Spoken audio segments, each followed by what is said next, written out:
What's up, guys? I'm Travis, and you're watching Upgraded RC.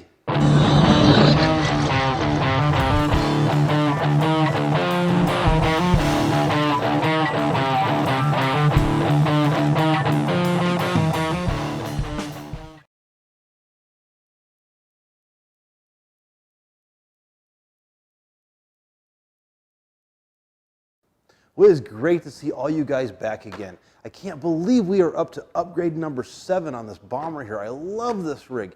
This is probably my favorite RC. It's definitely my go-to RC. I mean, it's so easy to work on. It does anything I want to do.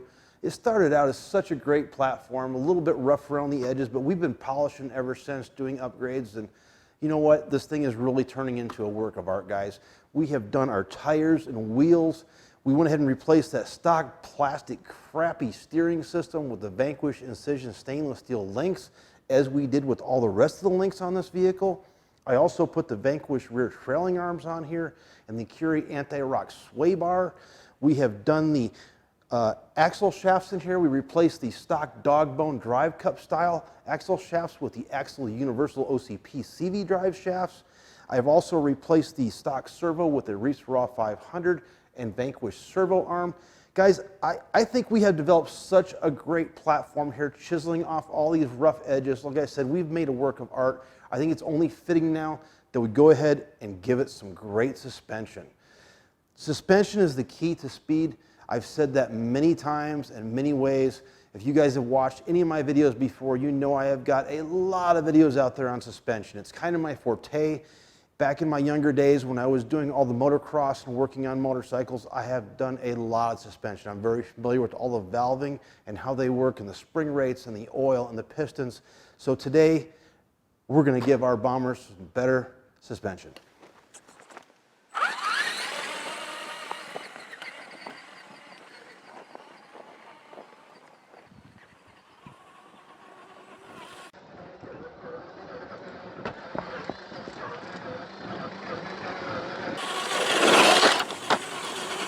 So today we're going to be replacing our shocks with the Proline Powerstroke shocks. Now this is a Pro Series shock, so it comes stock with nitride coated 3.5mm rods, as well as a dual spring setup, and also it has dual seating for our seals.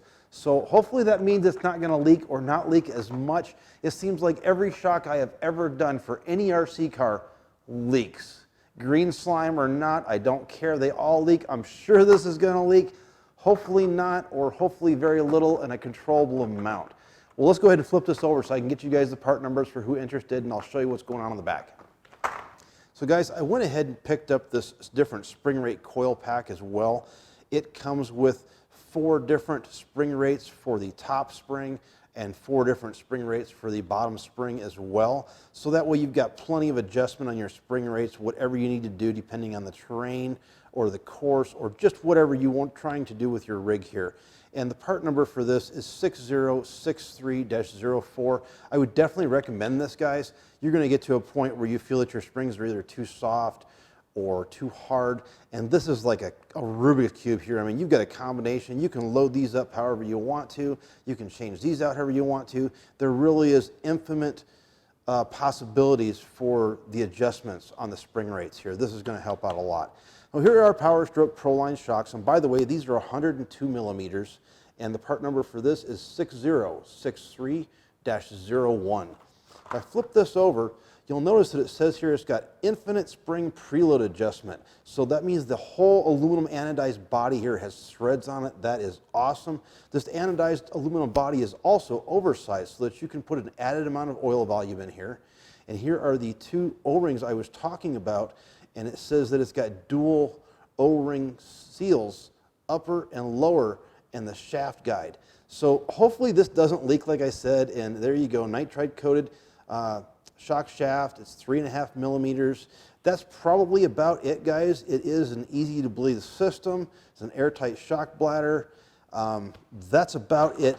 Now, while we were right here, and I'm going to be replacing these shocks, I went ahead and got these 2 guys. These are the aluminum shock mounts from Axial. They're the upgrades. So this screws right onto your AR60 axles, and then You've got the upper part here where you can set the shocks, or you get the lower part here where you can set the shocks. But I'm going to use the lower part for my link, the upper part for my shock. Now on the back, it doesn't have that plastic piece coming off right here where you would normally attach your sway bar. So I'll have to attach my sway bar to the top up here, my links to the bottom, and then my shock goes in the center of my Vanquish trailing arm. So that should work out pretty good. While we're right there, we're going to go ahead and throw these on too. And just so you guys know, here is the part number. It is AX30830. Let's throw this on and see how it goes.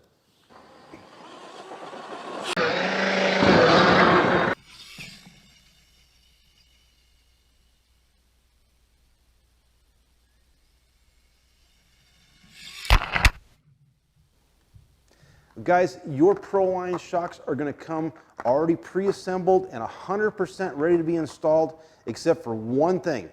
Proline did not put any oil in these shocks. Do not run these shocks without oil. You will ruin your shaft. You'll ruin your piston. I guarantee you're probably going to ruin your O-rings as well, so that when you finally put oil in the shocks, it's going to leak all over the place. So do not run these dry without oil. Now, why did Proline not put any oil in here? Because they don't know where you live. They don't know if you live in a cold place or a hot place, you know. If you've watched any of my shock videos in the past, you know that weather is a huge determining factor in the weight of oil that you can put in your shocks. If you live in a very cold place, you're going to want a lot lighter weight oil so it can cycle better and you have better action. If you live in a place where it's hot, or if it is just hot outside because it's summertime, you're going to want a little bit heavier oil so that you have the viscosity there to do what you want to do with the compression. So weather really determines what type of oil you're going to use. Now, depending on the volume of oil, that's up to you as well. Now, some guys like to fill it up to the very, very top. I probably like to get mine somewhere around 3/4 or so, so that when I do start hitting a lot of good jumps and stuff, it's not going to just come right out that bleeder valve and make a mess all over the place. Some guys run half. I know guys that just put 3 drops of oil in their shocks to lubricate the rod and the seals and the piston, and that's it, because they don't want it to leak out anymore. Or it's just so that they can really squat and get the level of compression they need, which is almost nothing. They're relying on their spring rates to keep them up instead of the shock oil. It's all what you want to do, guys. Depending on the pistons you put in here, the shock rates you're using, the oil you're using, I mean, like you've heard me say in the past, it's a Rubik's Cube. If you don't know what that is, it's a puzzle. So depending on how you put this puzzle together, you're going to get different reactions. You may want a higher compression shock. You may want low compression. You might want more rebound, less rebound. It's all about what you're after. So once again, these do not come with oil. Put some in there. So here we go. If you'll notice on top right here, there is a tag. It says add shock oil. So I guess Proline doesn't want you to run without oil either. All right, so the first thing we're going to go ahead and do is we're going to compress our spring a little bit with our fingers here, and then we're going to turn our retaining clip for the spring and go ahead and pop that off like so. Once you do that, you're going to go ahead and take off your springs. And this is a complete assembly. It comes with the lower spring on the bottom, the upper spring on the top, and then you have your plastic piece in the center to separate them. Now, the smaller spring, just so you know, is what's going to take up all of those small bumps and stuff that you can't even feel. You won't even feel them after this. This works really good. And then you've got your larger spring here, which is going to do the job in the heavier compression range and take up all your jumps and bigger bumps. So there you go. Here is our shock. What we're going to want to do next is go ahead and unscrew this cap here. Take that completely out, and then go ahead and add some oil in here.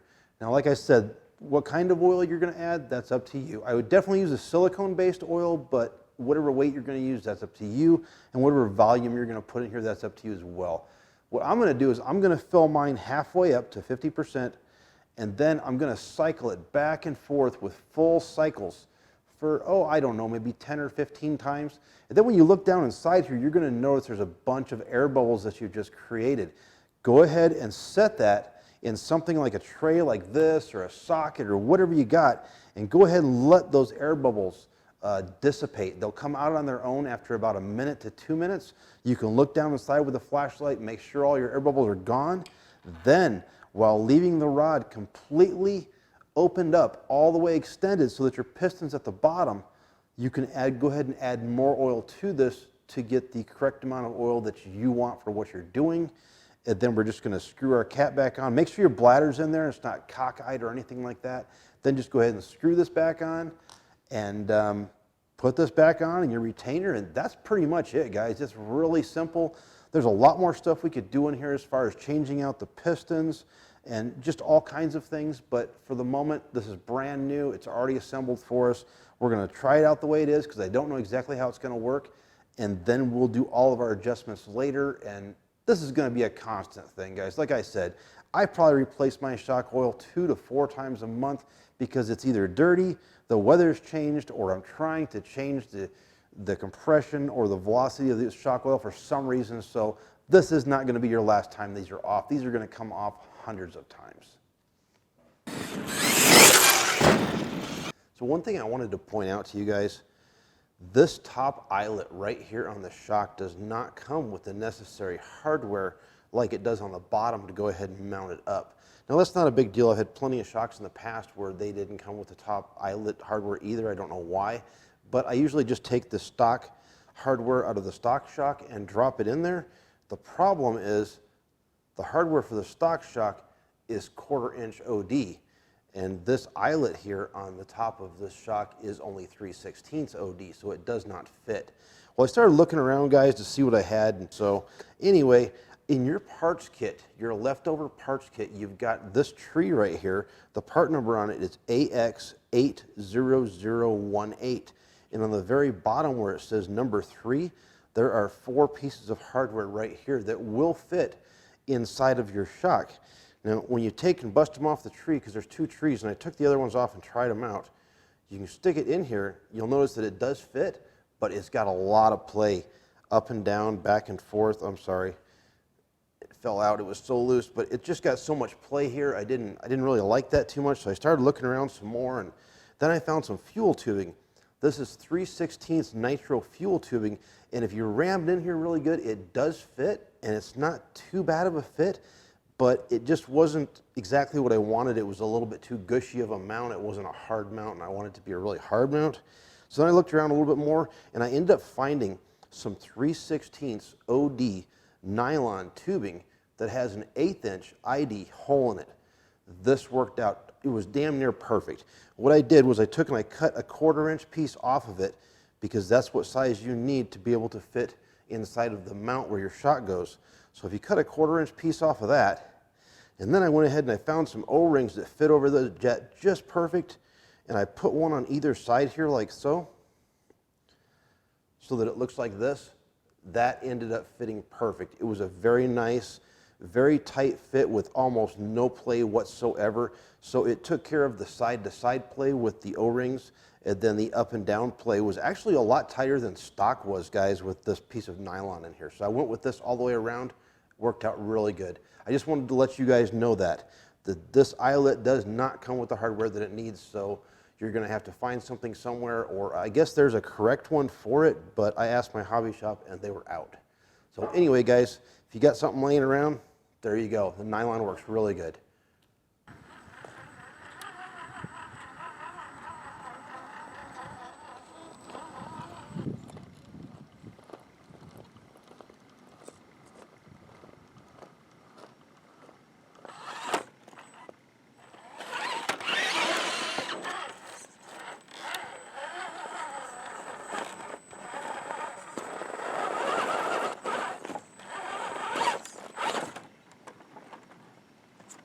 Okay, guys, these shocks are going to work out great.